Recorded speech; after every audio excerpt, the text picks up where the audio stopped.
Well, good evening and welcome to the LBJ Grasslands outside of Decatur, Texas.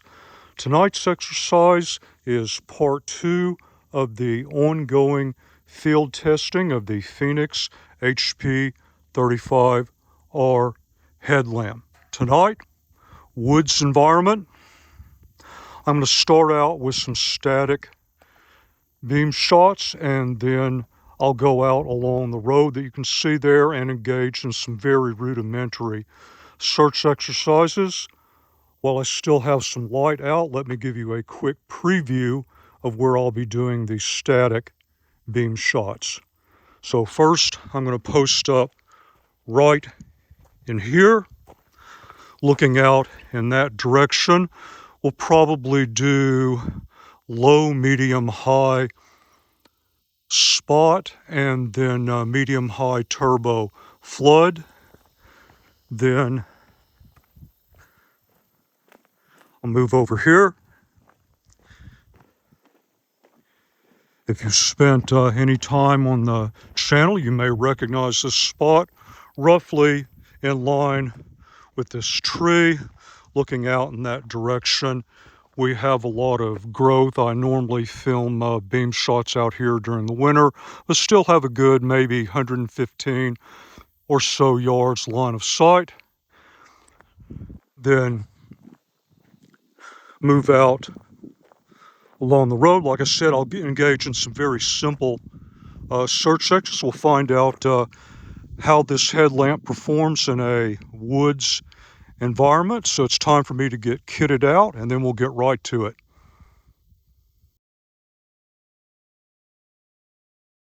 Getting started in low spot, medium,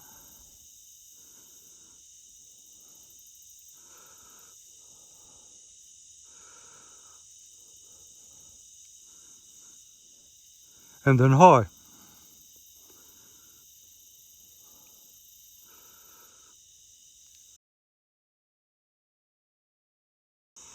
I'm going to look at medium flood more on its own later, so we're going to start out in high and then up to turbo. And you don't get that much peripheral, but downrange for a flood, that's insane.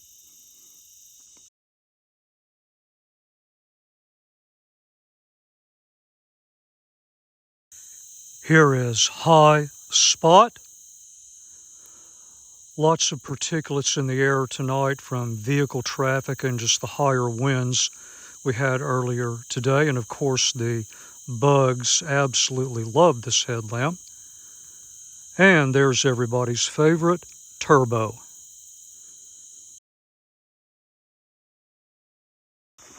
So for path following, in this case, just moving down the road, this is low spot.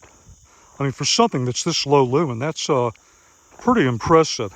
Now, if I'm just making my way down the road, I'm headed towards a very specific AOR. This is fine. If I'm looking for sign on the road, really going to have to move side to side quite a bit. And then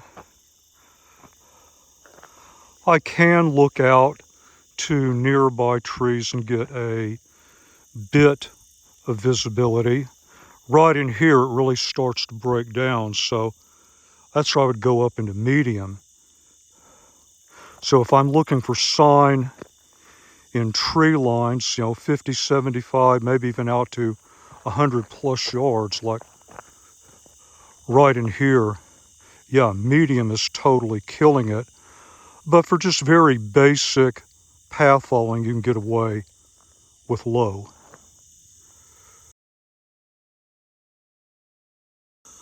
So I have two AORs for this exercise, and they're both campgrounds. I'm approaching the first one in medium spot, and I generally like to record that approach from a distance before I go do my closer quarter search. So let's bump up into high, and that definitely gets me back to the far tree line I might need just a little bit more way off in the far periphery as the path curves.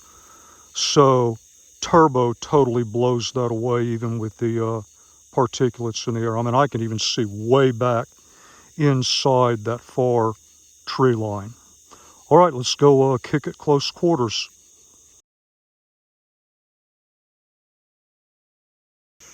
Entering the campground in medium flood, of course,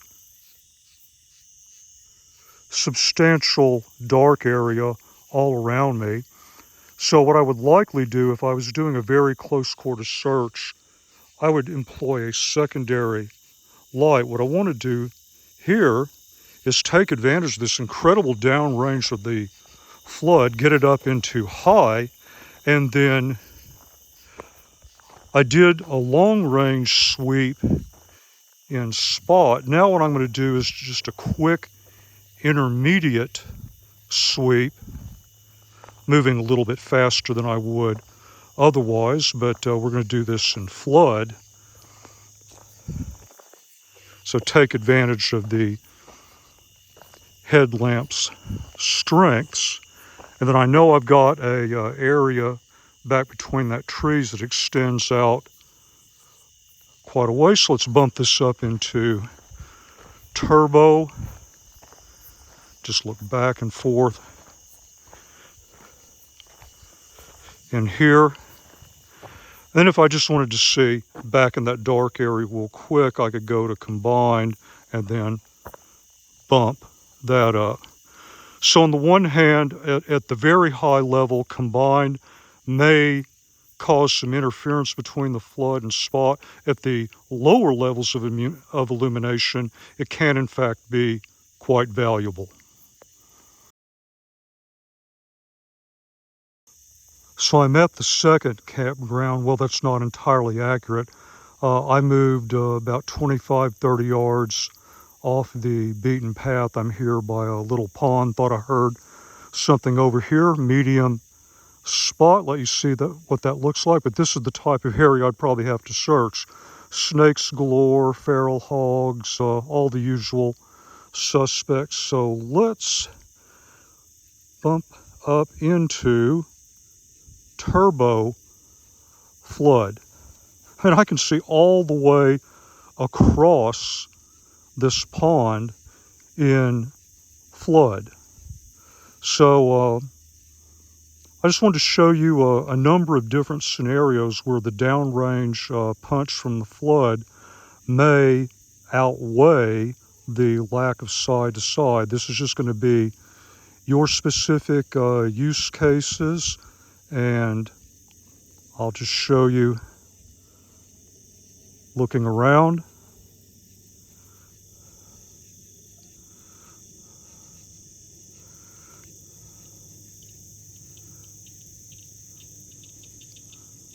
So I just wanted to show you as many different examples as I could.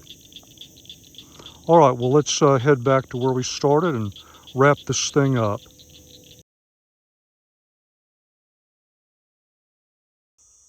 I'm on my way back. I thought I'd stop and show you something I do a lot, which is stop in place and do a very slow 360-degree scan.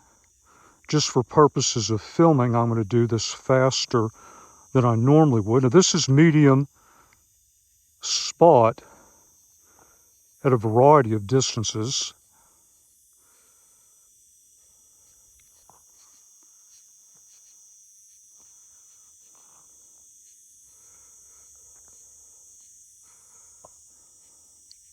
And we did see some distant dark pockets. So now let's go up into high, and you can just barely see the back edge of the pond and do the same thing.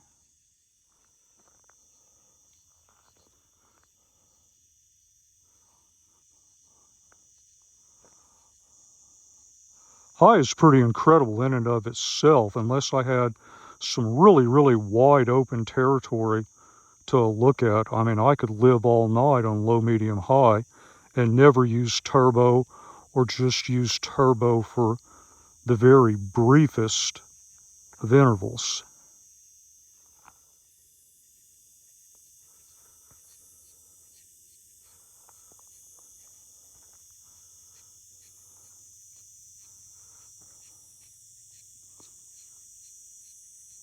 Yeah, there's that darker pocket I was looking at before. I've got much better visibility into that.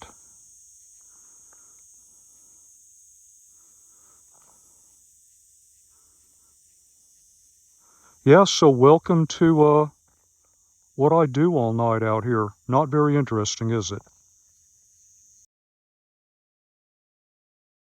So I'm almost back where I started. One more time through a few output levels, looking over another pond about 125, 130 into that dark gap in the trees ahead of me. Medium spot, high, and turbo. You can see all the way back through it. High flood, and turbo flood. Let's walk back to the start point here and turbo flood. So now you've seen the headlamp in a couple of different environments. One thing that, as I look up into the trees, this flood impresses me as being ideally suited for nature observation, night photography, videography. Well, I got to let out a secret. I just got a brand new camera, so I'm really itching for excuses to go out and do night videography experiments. But getting back to search and exploration, you've seen it in two different environments now. Two more exercises on the drawing board. One is the turbo time-lapse burn down, and then the second is the detail comparison with the HP30R V2. And until that time, as always, until that next review, thank you very much for your time, and thank you for watching the video.